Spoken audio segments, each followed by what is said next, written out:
We got the call as swimmer distress at the end of the world.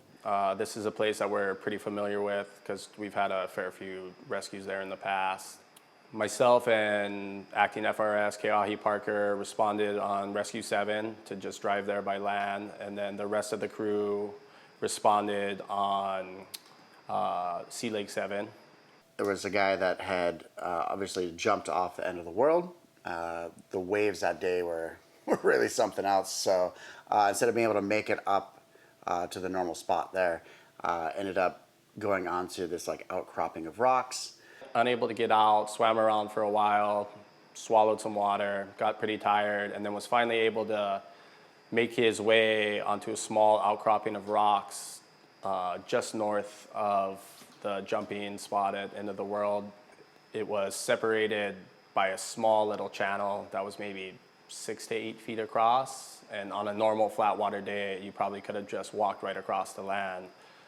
But because of that building, fairly large north swell, that wasn't going to be possible. We landed, we set up the Billy Pew.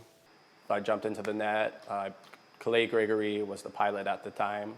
When we first initially got out on scene, it was definitely a lull in the set, so it didn't look too bad at all. As we were approaching, I could see a set on the horizon. There were some sets starting to stack up, so realizing that we had to do this very rapidly and make sure that we could get out of there. Just kind of the nature of the way the helicopter and the net works, you're kind of spinning around, so I kind of had my back and I turned over and noticed that the set was a lot larger than I thought. Kalei put me down in the perfect spot. There was a lot of jagged fingers that the net could have got stuck in, so he put me down on the only smooth area on that whole little outcropping of rocks.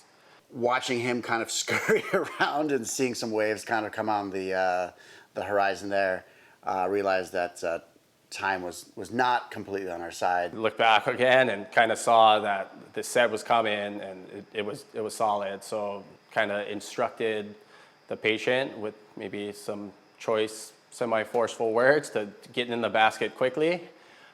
He did so, kind of fell into the basket. I again asked him to please move over, make some space for me.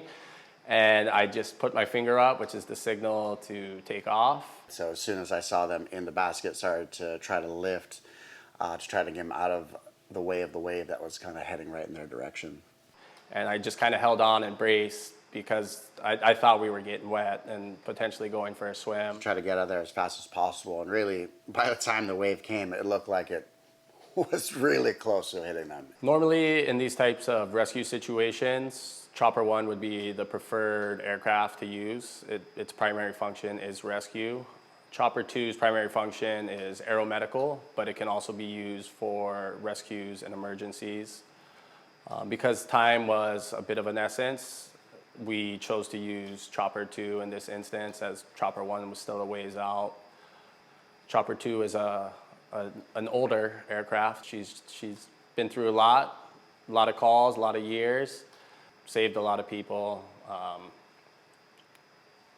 She's getting up there in age. One of the cool things is, here in Hawaii and with the fire department, we really rely a lot on the community.